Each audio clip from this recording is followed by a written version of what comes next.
Musepod.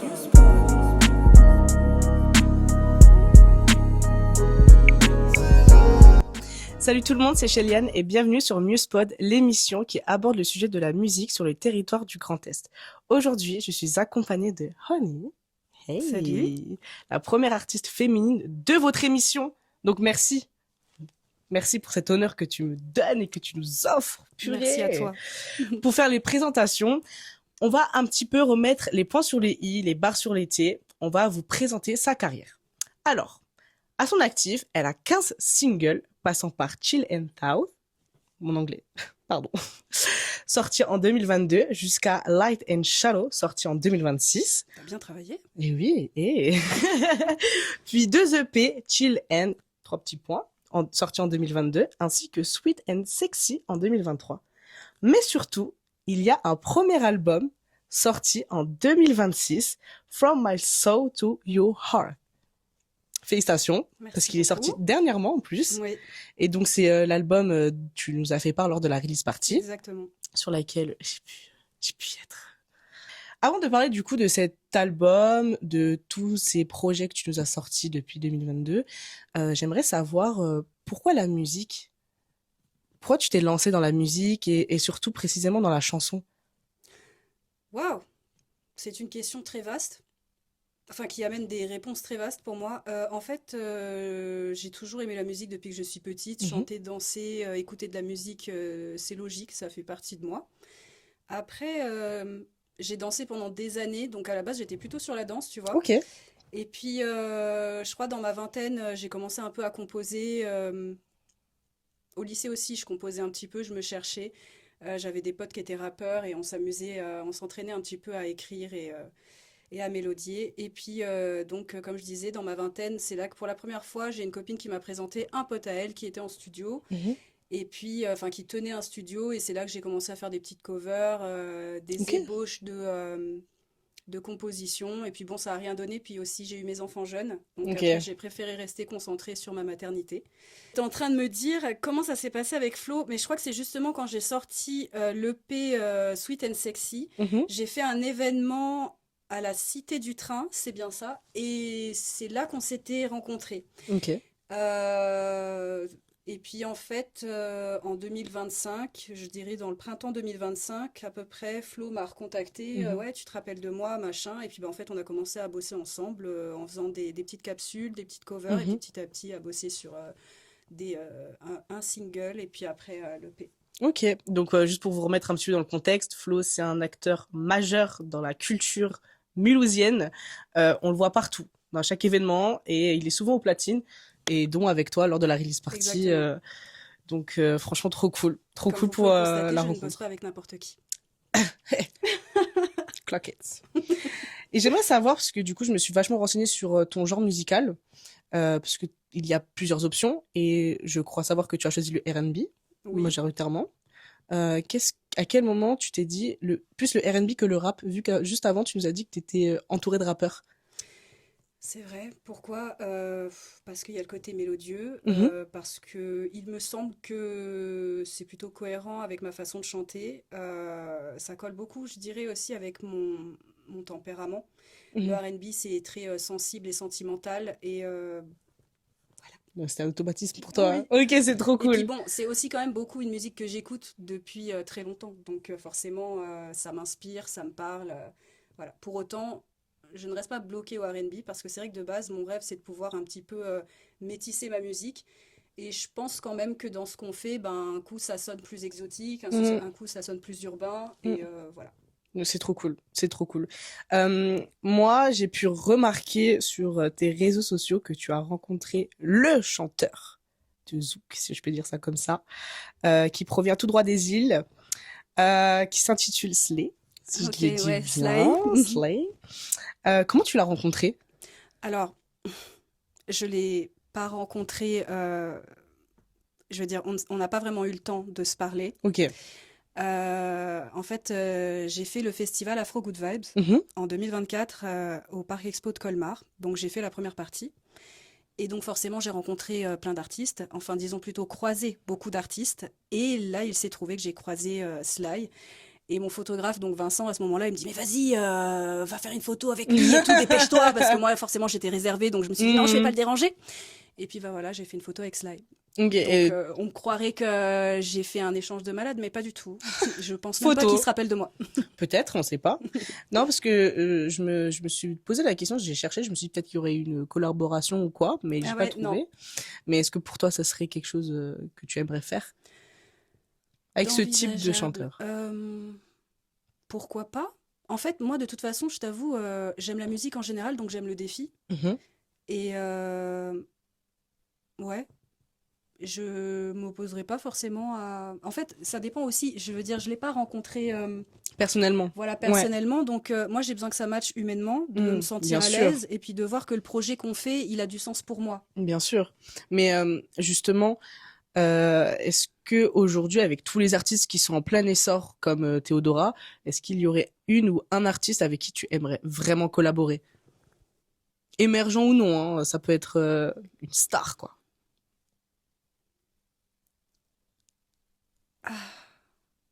Morte aussi, si jamais. Au cas où, je me dis peut-être que... Je réfléchis, c'est une question compliquée pour moi parce que tu sais, là par exemple, je peux penser à un artiste, mais peut-être qu'hier j'ai pensé à quelqu'un d'autre et puis Hmm, qu'une autre fois on m'aurait posé la question. Enfin, ouais, ça change. il y a beaucoup d'artistes qui me plaisent et puis des fois c'est par phase aussi. Bah, quel est ton mood Je d'aujourd'hui, en ce réfléchis, moment? qui je pourrais dire aujourd'hui? Tu sais quoi? Là aujourd'hui, Mhm. c'est surprenant, je dirais Aya Nakamura. D'accord. Je dirais Aya Nakamura parce que en fait, elle est fun. En Ouais, fait, j'ai l'impression que, comment dire, musicalement, elle fait ce qu'elle veut, elle se prend pas la tête, et ça marche bien. Et je me dis, tu sais, des fois, on a besoin de sortir de sa zone de confort et d'essayer des trucs qu'on n'a jamais fait. Et tu vois, moi, j'ai un côté quand même assez carré. Il faut que ça ait du sens, il faut que ceci, il faut que cela. Et à côté de ça, si tu me dis d'improviser un truc avec des potes pour rigoler, c'est peut-être autre chose qui sortirait. bien sûr. Et du coup, je me dis, allez, pourquoi pas, Aya, ça pourrait être vachement marrant, quoi. Ouais, donc t'as vachement besoin d'une ligne directrice dans tout ce que tu fais. Ouais, Ok. C'est vrai que Aya Nakamura, je pense que c'est une des raisons pour lesquelles c'est aussi devenu une grande star aujourd'hui à l'international, parce que elle s'amuse. oui, c'est Et ça. même dans ses clips, dans sa façon de parler, et puis elle cherche pas forcément à plaire. Ouais, Et on le voit, il y a beaucoup de haters ouais, ouais, ouais. et beaucoup de problèmes niveau racisme, etc. Est-ce que toi, en tant que femme de couleur et femme tout court, est-ce que c'est quelque chose qui te fait peur aujourd'hui, la visibilité, la notoriété? Par rapport au fait que je suis racisée, Oui, racisée, même en tant que femme dans la musique. en fait, pour moi, si je suis bien entourée, et je suis Mhm, quelqu'un de sélective, mhm, c'est pas quelque chose qui me fait peur, si je suis bien entourée. mhm. Parce que effectivement, pour moi, il n'y a pas besoin d'être super connu pour être en danger parmi Bien sûr. l'humanité. Ouais, non, mais ça, c'est sûr. Justement parce que l'industrie musicale, elle est vachement centrée sur les hommes. Enfin, on met beaucoup plus de lumière sur eux que Oui, sur les femmes. Et là, dernièrement, c'est vrai qu'il y a beaucoup plus de femmes en essor ces dernières années. Mais justement, je préférais quand même te poser la question parce que je trouvais ça important. Comment tu te sens aujourd'hui, ta place? Est-ce que tu la sens menacée par rapport à un homme s'il fait le même genre musical que toi? Ou absolument pas parce que tu sais que ce que tu apportes toi, personne pourra l'apporter. euh, je suis ni menacée ni par les hommes ni par les femmes. Je suis menacée par l'ego des gens. C'est le truc qui me fait le plus peur, en fait. Hum, Maintenant, que les gens aient telle ethnie, telle culture, tel sexe, tel genre, je m'en fiche complètement et c'est pas quelque chose qui m'impressionne. Après, effectivement, j'ai confiance en ce que je fais. Je sais que ce que je fais, ça reste accessible et atypique en même temps. oui. Euh, voilà. En vrai, c'est vachement cool puisque j'ai pu écouter ce que tu fais en long, en large, en travers. Parce que je fais pas des interviews pour rien. Il faut que j'écoute les projets, même si ça peut être mon style ou non, mais ça regarde que moi. Je trouve que c'est important aussi et je trouve ça super en fait que tu te sens pas menacé parce qu'on est quand même dans un monde malheureusement où l'ego, comme tu as très bien dit, humain prend beaucoup trop de place dans le travail ou même Ouais. dans l'art. Euh, En ce qui me concerne, même pour les vidéos, ce que je fais donc avec vous, avec tout le monde, je me mets pas en compétition.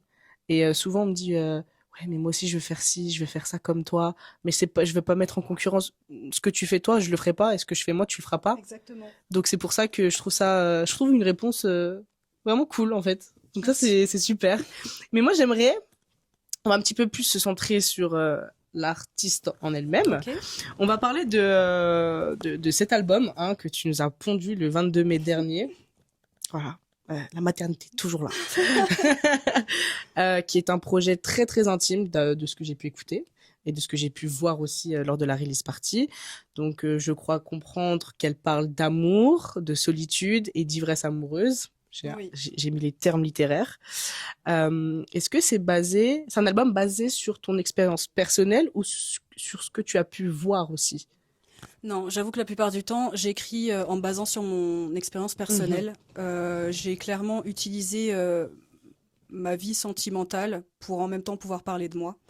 Parce que je crois que je l'ai dit à la release party, ce qu'on vit sentimentalement fait forcément ressortir des faiblesses et des forces qu'on a déjà en nous.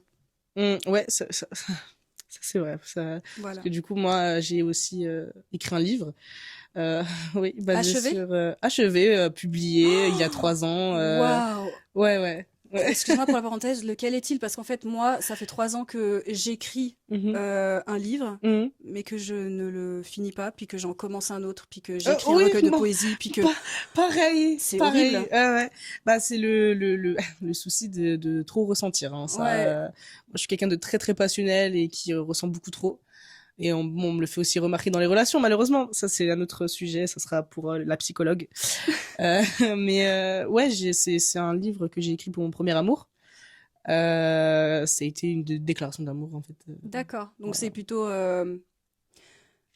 psychologique, philosophique, ou c'est un roman? C'est... C'est un recueil de poèmes Ok, centré sur l'amour, sur la solitude, sur la perdition amoureuse, malheureusement. Parce que, d'accord. bah, en fait, j'ai aimé cette personne plus que moi à un moment donné dans ma vie. Et j'ai appris à mes dépens que c'est pas ça l'amour. On peut pas aimer quelqu'un plus que soi. Et c'est pour ça qu'en fait, j'ai trouvé ton album très personnel et très intime, parce que je me suis un peu reconnue dedans Ok. aussi, dans le fait d'attendre quelqu'un la nuit ou d'attendre un appel ou un message et de se dire, bah, elle va aussi penser à moi, elle va m'écrire, alors que, bah, au final, ça reste toujours d'attente. Voilà. Ok. C'est comme ça. Mais oui, depuis 3 ans. Là, je suis sur le deuxième. Enfin. Génial. Enfin. Félicitations. Merci, Je trouve merci. ça super encourageant. Oui, et puis, bah, surtout que j'ai toujours écrit. Ouais, moi aussi. J'ai toujours tenu des journaux Ouais. intimes, petit tipi. Mais je me suis dit, en fait, c'est cette histoire-là, quand je suis tombée amoureuse de cet homme, je me suis dit, il faut que je fasse quelque chose. Je pouvais pas garder ça pour moi. Et au final, ça a très bien fonctionné puisque j'ai signé des livres à mes profs de fac. Ah, c'est trop bien. Donc ça, c'est hyper gratifiant de pouvoir faire ça. Je Ouais. te crois. Mm. Mais justement, parce qu'en fait, j'adore parler de ce sujet-là, vu que je suis une grande amoureuse de l'amour. Et c'est la prochaine question, en fait. Euh, Est-ce que, en tant qu'artiste ou en tant qu'humaine, tu te considères comme une amoureuse de l'amour, au-delà de tes expériences, est-ce qu'il y aurait un livre, un acteur, une série ou un film qui a déclenché ça? Ou c'est quelque chose que tu as toujours eu en toi? Mhm. Je pense que j'ai toujours eu ça en moi. Mhm. Euh, J'avais même une amie il y a quelques années qui me disait, mais toi, t'es une femme d'amour. Et tu Oh. vois, par exemple, je suis pas religieuse, je suis pas chrétienne, mais j'avais compris que la Bible, c'était un livre assez important, tu vois, et que tout le monde connaît, quoi. Enfin, beaucoup de gens connaissent. Et je sais pas, dans les alentours de mes 25 ans, j'ai eu l'occasion de pouvoir le lire parce que ça m'intéressait. En fait, il fallait absolument que j'étudie ce livre. Mm. Et le premier passage par hasard que j'ai ouvert, c'était quelque chose comme 1 Corinthiens, quelque chose. C'est le passage qui parle de l'amour, justement, Ah, c'est beau qui ça. parle de l'amour en fait inconditionnel. Et surtout, le passage qui m'a marqué, c'est ce moment qui dit que tout va passer et que tout ce qui restera, c'est l'amour. Ouais. Et je pense aussi que l'amour, c'est ce qui permet l'authenticité, tout ce qu'on fait par amour, que ce soit donc amour amoureux ou amour universel, quoi, Mhm. ou maternel, ce que tu veux, et ben, dire que ce soit quand tu crées ton business, que ce soit quand tu fais des enfants, quand tu prends un chien, quand tu achètes une maison, enfin, en fait, peu importe, il y a toujours l'amour comme moteur, la passion, tu vois ce que je veux dire? Bien C'est sûr. toujours ce qui déclenche. c'est aussi ce qui est des fois la cause de conflits, étrangement, parce qu'en plus, quoi qu'on en dise, il y a plusieurs formes d'amour. Ouais, et puis surtout, tout le monde ne le perçoit pas de la même manière, en fait. Ouais, C'est-à-dire que même dans une relation amoureuse, on va aimer une personne, on va croire que c'est sain, alors qu'au final, ça l'est pas ouais. forcément. Et c'est un souci, je pense, d'aujourd'hui aussi, que c'est un sujet que j'aime beaucoup trop. On va pas trop s'étendre non plus parce que, voilà, mais je trouve que c'est dommage parce qu'il y a des gens qui savent qu'ils ont beaucoup de traumas et qui peuvent pas aimer correctement, mais ils ne veulent pas traiter ce sujet-là aussi et de se dire que, ok, je sais que je peux aimer une personne, mais je suis pas en capacité de le faire, quoi. Donc je trouve que c'est un peu dommage qu'aujourd'hui on banalise un petit peu trop les traumas et de se dire qu'aujourd'hui, bah, l'amour c'est bien, mais ça suffit pas en fait. Ça suffit pas pour moi. L'amour, ça suffit pas et en même temps, je trouve que c'est quand même un moteur. Je pense qu'il y a différents Bien degrés sûr, d'amour bien sûr. et je pense que chaque amour ne nous déclenche pas la même chose Non. en nous. Et Ouais. justement, Mm. moi, dans mon EP, je parle de cet amour qui est un peu trop fort, un peu dingo, qui mélangé à mon émotivité des fois fait faire un peu des L'excitation. montagnes russes, on va dire, Mm. mais qui en même temps me stabilise énormément et me pousse à faire des choses que je n'ai jamais fait avant. Mm. Mais moi je m'en suis rendu compte quand j'ai bah ce premier amour-là, c'est peut-être dingue, mais moi je l'ai vu, je suis tombée amoureuse. Et c'était mutuel. En fait, c'était mutuel.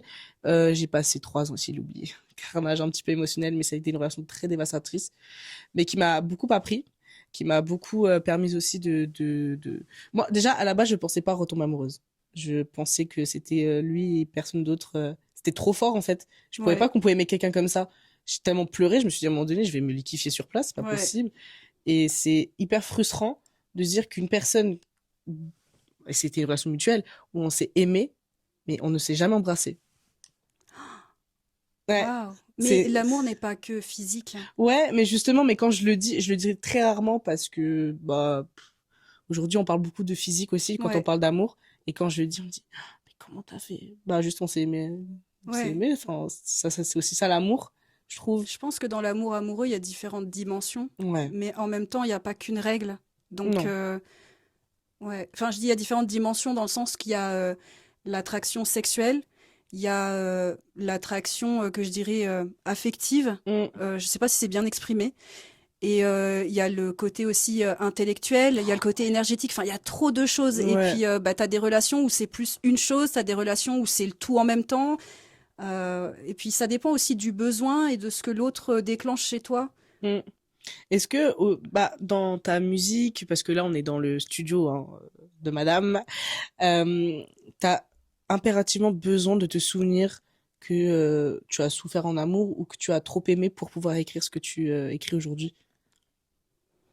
Pour écrire, j'ai pas de besoin particulier. J'écris ce qui vient, ce qui me parle. Là, pour l'EP, comme je l'avais dit à la release, je voulais absolument immortaliser toute cette histoire. Quand j'ai écrit 4 heures du mat, fallait absolument que je grave au-delà de mes souvenirs, de photos, de messages. Il fallait absolument que je grave ce début de relation que je n'ai jamais eu, qui était complètement dingo, quoi. Je veux dire, s'appeler à 4 heures du matin pour se revoir alors qu'on vient de se laisser, Ah, c'est un non, truc non, c'est claqué. trop Je veux beau. dire, et des fois, quand on en reparle, on rigole, on se dit, tu te rends compte quand même qu'on s'appelait à 4 heures du matin et tout. Et voilà, et je me suis dit, il faut absolument que toutes ces choses-là, je les mette dans ce que j'avais appelé du coup l'album photo sonore. Mm, Euh, En fait, c'est d'abord pour moi que je fais ça. mm. Ouais, c'est des souvenirs. Ouais, c'est pour moi. Et puis, j'avoue qu'il y a beaucoup de sons aussi que j'ai écrits ben, pour lui. Enfin, je sais pas, c'est mon cadeau, c'est mon petit clin d'œil, c'est le petit message subliminal.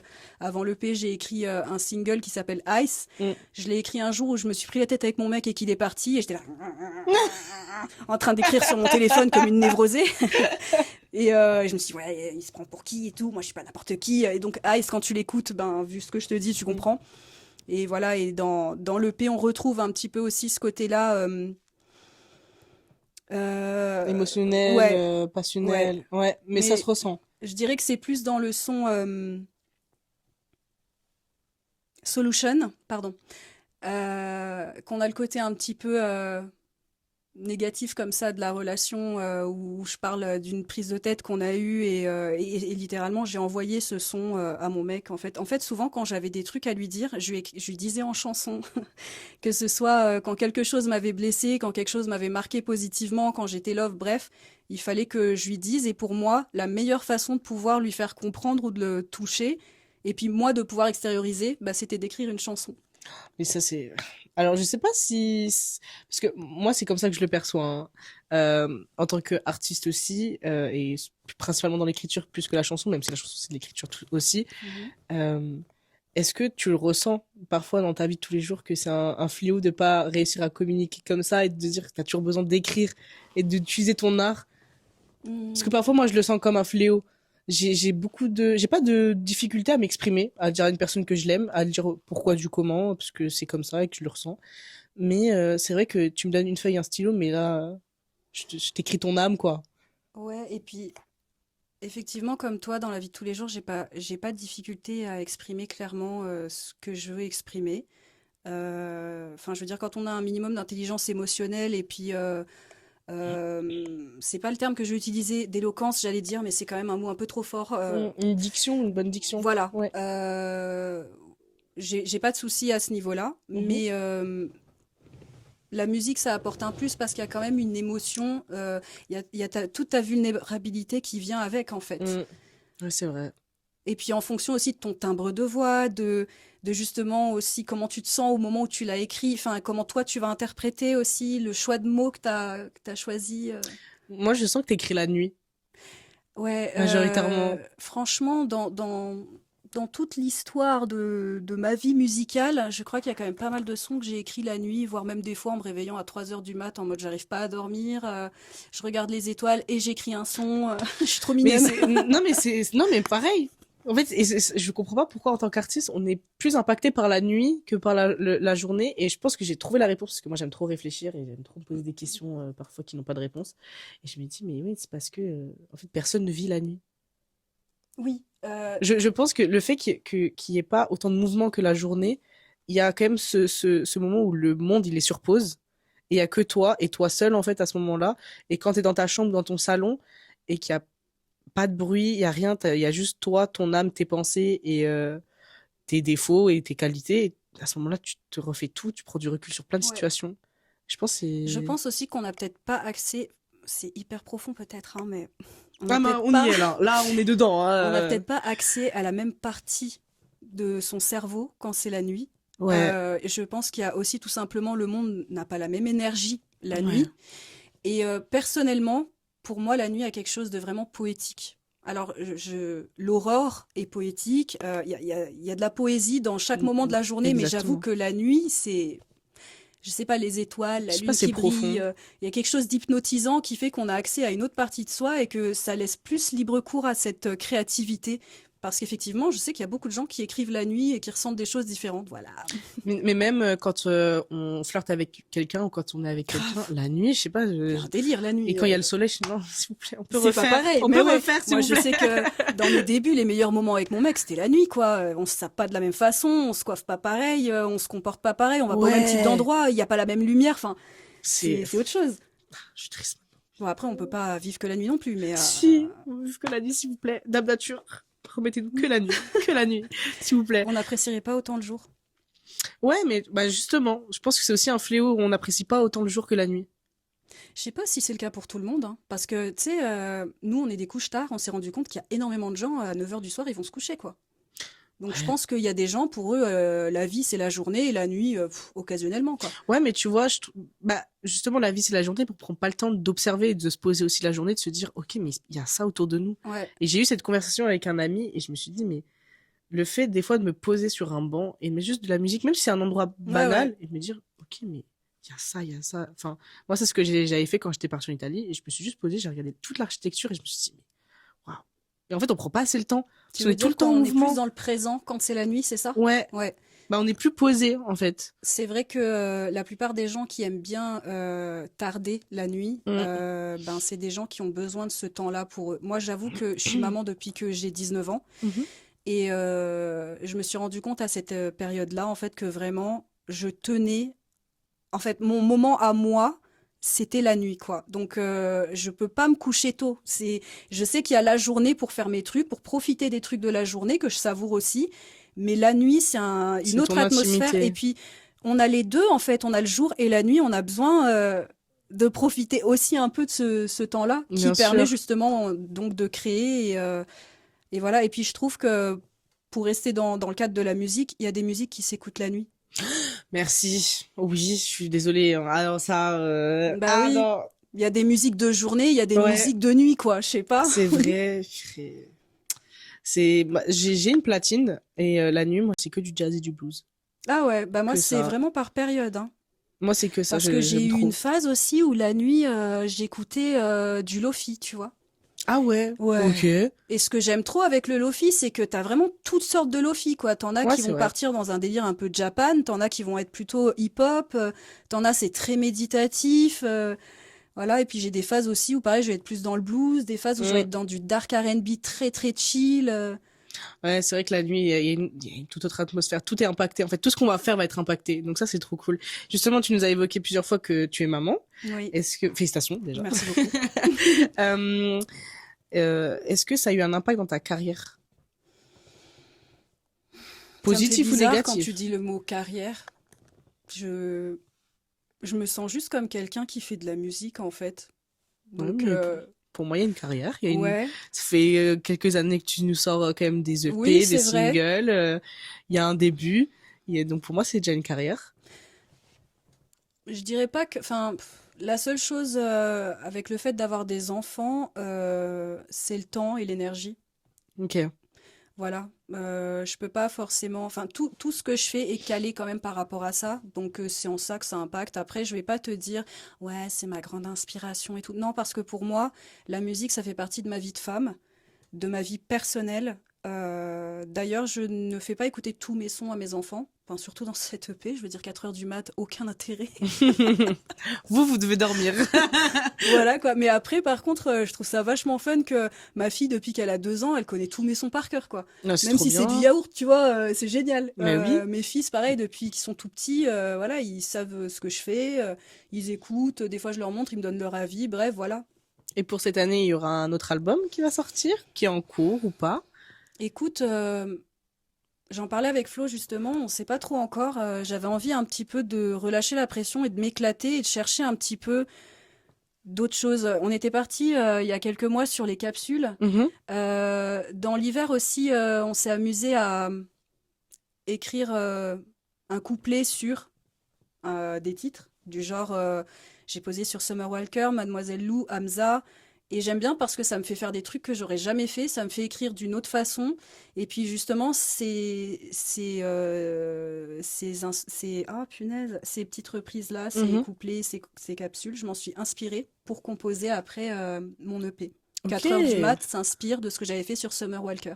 Oh, ok, d'accord. Oh, Voilà. trop cool. Et donc du coup, je pense que pour la suite, je vais rester un peu dans ce délire-là, Mhm. pour rester dans le créatif et pourquoi pas plutôt faire des singles, je ne sais pas. Mais Ok. après, je te dis ça maintenant, hein. Demain, ce sera peut-être pas la même chose. Ah Peut-être oui. qu'on va se parler et se dire, ah, tu sais quoi, j'ai une idée de malade, viens, on fait un EP ou je sais Bien pas quoi. sûr. De toute Donc, manière, vous verrez tout sur les réseaux, hein. Faut suivre, hein. C'est le plus important. absolument. Mais toujours. Et donc là, on arrive tout doucement à la fin de cette interview, mais j'ai la question qui, pour moi maintenant, j'ai décidé d'instaurer un rituel, c'est quelle est la musique que tu écoutes le plus en ce moment? J'aime trop parce qu'en même temps, je découvre. Eh ben, moi aussi. Parce que tu me fais, en fait, tu me fais me rendre compte que j'écoute énormément de musique, mais que ces derniers temps, je crois, je suis tellement fatiguée et j'ai tellement fait de musique que, ouais. Oh! J-Lo, pas Zayn! Oui, c'est ça! Oui, oui. Voilà. On a retrouvé. Asia. Ça, ouais. Ouais. Qui écrit enfin, c'est un artiste très introverti qui écrit des textes très sensibles et très justes. Et ça colle beaucoup avec ma mentalité, en fait, Mhm. tout ce qu'il dit. Et voilà. Et c'est très doux et c'est de la musique qui s'écoute grave la nuit, d'ailleurs. Ok, bah trop cool. Merci pour ce partage. J'espère que bah vous allez écouter les sons qu'elle nous a proposés, mais surtout ces sons. Mais En fait, évidemment. attendez, commence par le début. Ces sons en fait. En tout cas, j'espère que vous avez aimé cette vidéo. Likez, commentez, partagez, c'est le plus important. De toute manière, la force qu'on donne aux artistes locaux comme Honey. En tout cas, merci d'avoir écouté cette vidéo et cette interview jusqu'à la fin. C'était Sheliane pour Musepod et je vous dis à la prochaine. Salut!